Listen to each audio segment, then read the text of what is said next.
Newly unsealed autopsy reports on the brutal murders of 4 University of Idaho students reveal the harrowing final moments. Investigators say the killers stabbed Kelly Gonzalez, Madison Mogan, Xana Kernodle, and Ethan Chapin more than 100 times. These new details showing the horror of the night, the violence of the night, and the evil within the killer. Tonight, we will go through all this new information and ask the question, why didn't prosecutors seek the death penalty for this monster?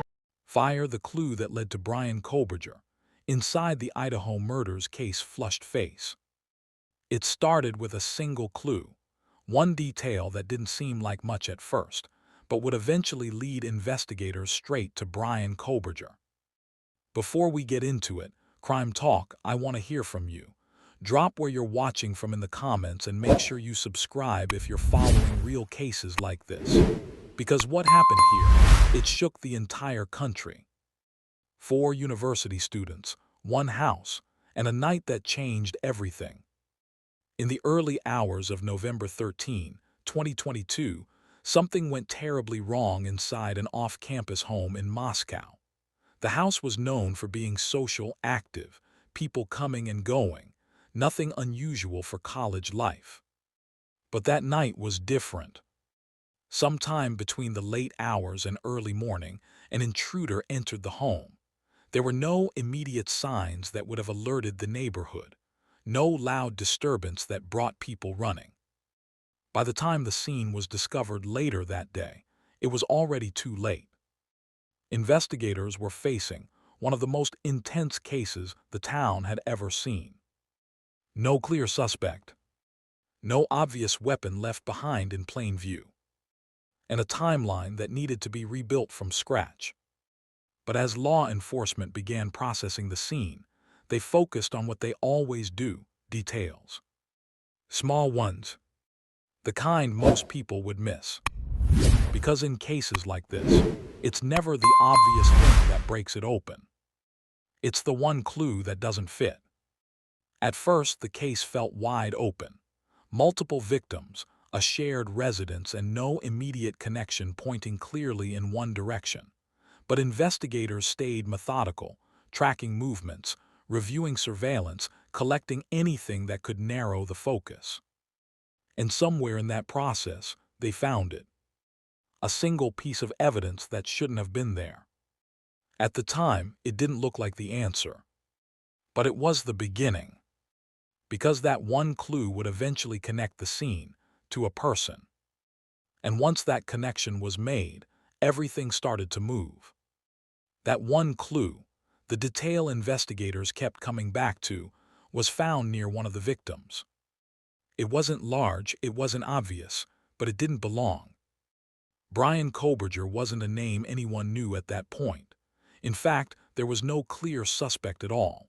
But what investigators had was something physical, something they could test, analyze, and track. It was a knife sheath, left behind at the scene. And on that sheath was a trace of DNA. That changed everything.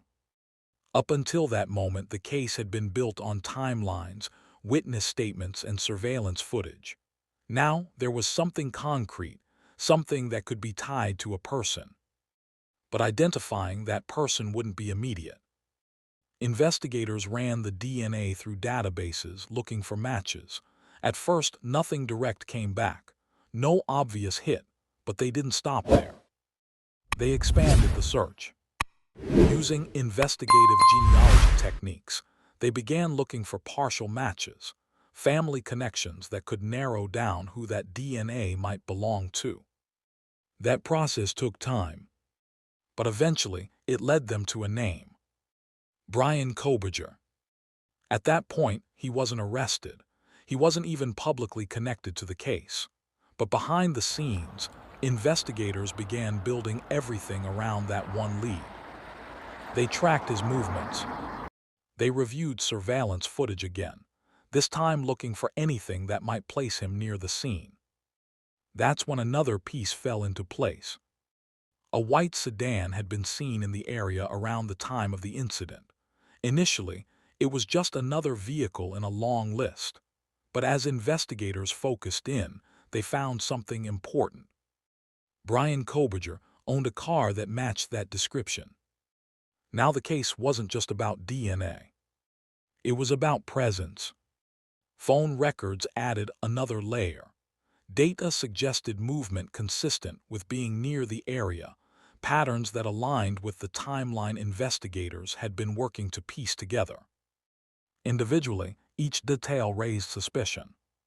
Together, they began forming a picture. Nancy Grace and other analysts pointed out that cases like this aren't solved by one piece of evidence alone.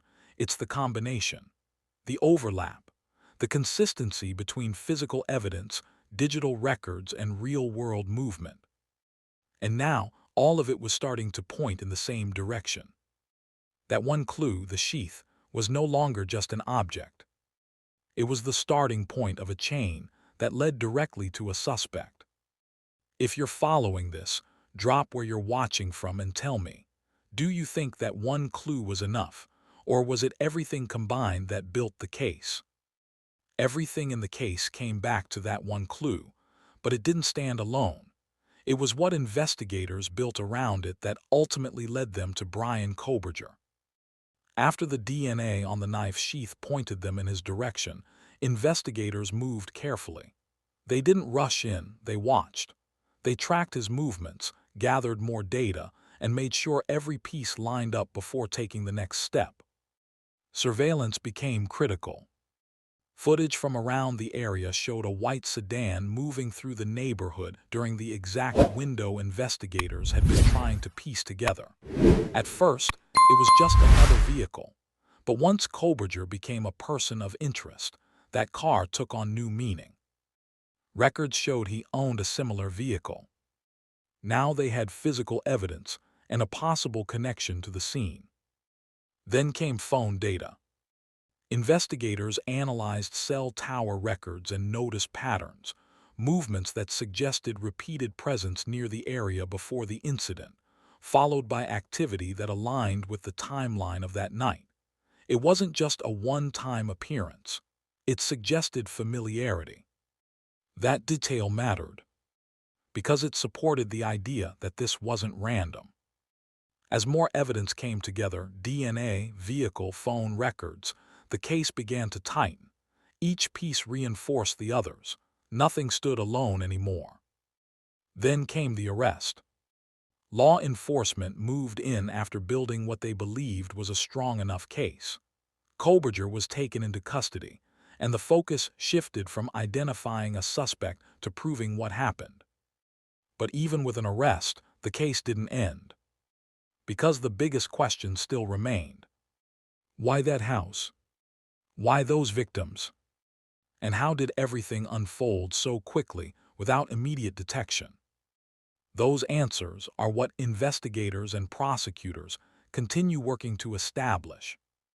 What started as a single clue left behind at a scene became the foundation of an entire case, not because it solved everything instantly, but because it gave investigators a direction, a place to start.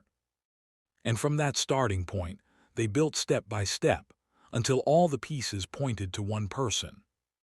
If you've been following this case, drop where you're watching from and don't forget to subscribe. Because stories like this aren't just about what happened. They're about how the truth is uncovered.